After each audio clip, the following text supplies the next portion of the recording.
అందరికీ హాయ్ అండి. వినాయక చవితి పండుగ రోజు ఎక్కువ హడావిడి లేకుండా తక్కువ టైంలో ఒకే పిండితోటి చిటికలో 7 ప్రసాదాలను అయితే చేసేలాగా చూపిస్తాను. అలానే పానకంతో సహా 8 నైవేద్యాలు అయితే చేసుకుందాము. వినాయకుడికి ఇష్టమైన ప్రసాదాల కోసం ముందుగా పచ్చి కొబ్బరిని 1 కప్పు వరకు తురుము తీసుకోండి. 1 కప్పు తడి బియ్య పిండి తీసి పక్కన పెట్టుకోండి. నెక్స్ట్ ఒక పాన్ లో ఏ కప్పు అయితే బియ్య పిండి తీసుకున్నామో అదే కప్ తోటి 1 కప్పు నీళ్లు, 1/2 స్పూన్ సాల్ట్, 2 స్పూన్ల పంచదారను వేసుకొని 1/2 స్పూన్ నెయ్యిని వేసుకొని నీళ్ళన్నీ కూడా చక్కగా మరిగించుకోండి. నీళ్ళు మరుగుతూ ఉన్నప్పుడు మంటను తగ్గించి కప్పు తడిబియ్య పిండిని వేసుకొని ఒక వైపు వేస్తూ ఒక వైపు కలుపుకుంటూ ఉండండి. ఉండలు కట్టకుండా ఉంటుంది. తడిబియ్య పిండితో చేస్తే టేస్ట్ అనేది చాలా బాగుంటుంది. తడిబియ్య పిండి లేని వారు పొడి బియ్య పిండినైనా వాడుకోండి.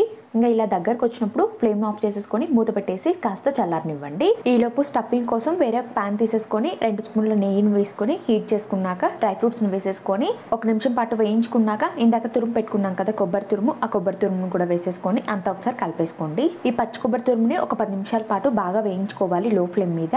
తురుము కాస్త డ్రై అయ్యాక ఇందులో 1/2 కప్పు వరకు బెల్లం వేసుకోండి. స్వీట్ ఎక్కువ కావాలి అంటే 1/4 కప్పు వరకు వేసుకోవచ్చు. ఇంకా వేడికి బెల్లం అంతా కరగడం స్టార్ట్ అవుతుంది. బెల్లం అంతా కరిగిపోయాక కన్సిస్టెన్సీ అనేది బాగా థిక్ అవుతుందండి. ఈ స్టేజ్ లో ఉన్నప్పుడు ఒక 1/2 స్పూన్ వరకు యాలక పొడి వేసుకోండి. టేస్ట్ ఇంకా బాగుంటుంది.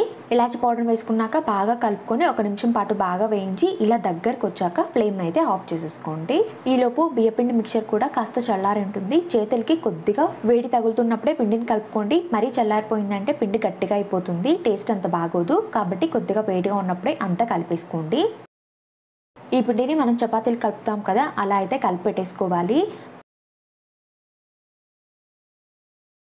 బియ్యపిండి ఎక్కడ పగులు లేకుండా ఉండలాగా అయితే చుట్టేసుకొని పక్కన పెట్టేసేయండి. నెక్స్ట్ అయితే మనకు కావాల్సినంత చిన్న పిండి ముద్దను తీసేసుకొని రౌండ్ బాల్ లాగా అయితే చేసేసుకొని చేతులకి కాస్త నూనె రాసుకొని ఇంకా పూరీలాగా అయితే వత్తేసుకోండి. ఇక్కడ నేను అరిటాకును అయితే యూజ్ చేస్తున్నాను. అరిటాకు బదులుగా పేపర్ని కానీ లేదా కవర్ని కానీ యూజ్ చేసుకోండి. ఇలా చిన్న పూరి సైజులోకి అయితే ప్రెస్ చేసుకున్నాక కొబ్బరి మిక్చర్ని తీసుకొని చిన్న ఉండలాగా చేసేసుకొని మధ్యలో పెట్టేసేసుకొని నెమ్మదిగా ఎక్కడ విరగకుండా చేతిలోకి తీసేసుకొని అంత పిండి ముద్దను కూడా ఒక చోటుకి చేర్చుకోండి. నెమ్మదిగా బియ్య పిండిలో జిగురు తక్కువగా ఉంటుంది కాబట్టి క్రాక్స్ వచ్చే ఛాన్సెస్ ఉంటాయి. కాబట్టి స్లోగా చేసుకోండి ప్రాసెస్ అయితే.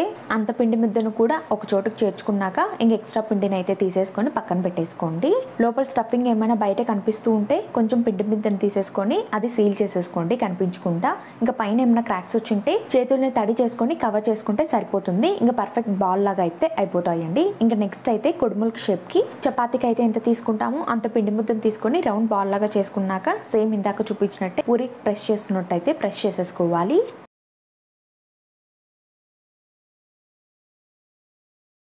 లోపల స్టఫింగ్ కోసం కొబ్బరి మిక్చర్ని తీసేసుకొని ఇంక సిలిండర్ షేప్లోకి అయితే చేసుకోవాలి. నేను చూపిస్తున్నట్టుగా అయితే చేసుకోండి. నేను వీడియో క్లిప్లో చూపిస్తున్నాను కదా, సేమ్ అదే విధంగా అయితే చేసేసేయండి. ఎక్స్ట్రా పిండి ముద్దలను అయితే తీసేసుకోండి. బియ్యపిండి మిక్చర్ మరీ ఎక్కువగా ఉన్న టేస్ట్ అంత బాగా అనిపించవు. ఇంకా క్రాక్స్ ఏమైనా ఉంటాయి కదా, అవన్నీ కవర్ చేసేసుకోండి.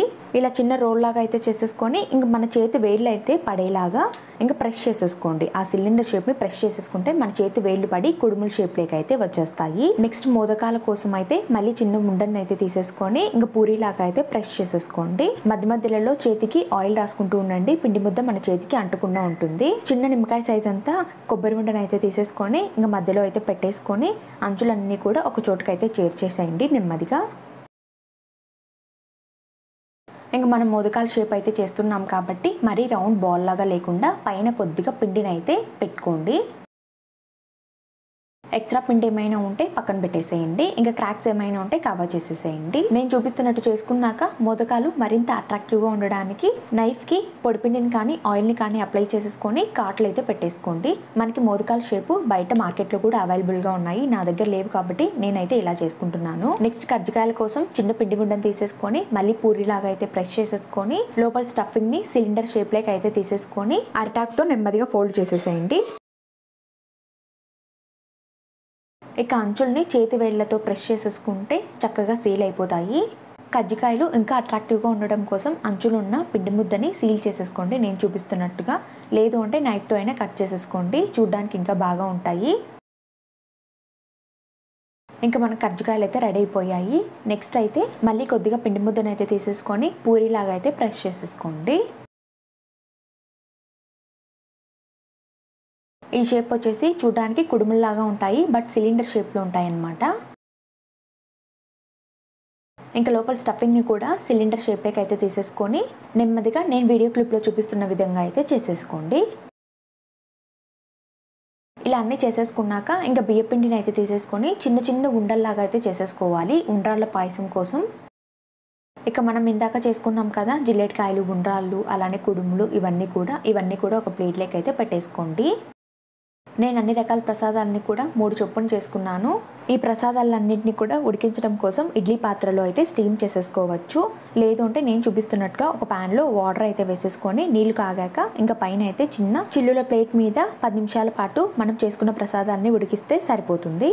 నెక్స్ట్ ఉండ్రాళ్ళ పాయసం కోసం చిన్న గ్లాస్తో బెల్లం తీసుకొని 2 గ్లాసుల వరకు నీళ్ళని పోసి బాగా ఉడికించుకున్నాక ఇందాక చేసుకున్నాం కదా బియ్యపిండి ఉండల్ని, ఆ ఉండల్ని కూడా వేసేసుకొని అంతా కలుపుకొని మూత పెట్టేసి ఒక 10 నిమిషాల పాటు బాగా ఉడికించుకోవాలి. పిండి ఉండలు పచ్చిగా లేకుండా బాగా ఉడికాక ఇంకా కన్సిస్టెన్సీ ఇలా థిక్ అవుతుంది. ఈ స్టేజ్లో ఉన్నప్పుడు ఇంకా మిగిలిన పిండి ముద్ద ఉంటుంది కదా, ఆ పిండి ముద్దలో కొద్దిగా నీళ్లు వేసి బాగా కలుపుకొని ఇందులోకి అయితే వేసేసేయండి. అప్పుడు కన్సిస్టెన్సీ ఇంకా థిక్ అవుతుంది. ఇక ఉండ్రాళ్ళ పాయసంకి మంచి చిక్కదనం అయితే యాడ్ అవుతుంది. ఇంకా ఉడుకుతూ ఉన్నప్పుడు బాగా థిక్ అవుతూ ఉంటుందండి. బియ్యపిండి వేసుకున్నాం కాబట్టి బియ్యపిండి వేసి ఒక 10 నిమిషాల పాటు ఉడికించుకున్నాక ఫ్లేమ్ అయితే ఆఫ్ చేసేసుకోండి. నెక్స్ట్ ఇంకో ప్రసాదంలో అయితే పానకం చేసుకున్నాను. పానకం ప్రాసెస్ అందరికీ తెలిసిందే కదా అని చూపించలేదు.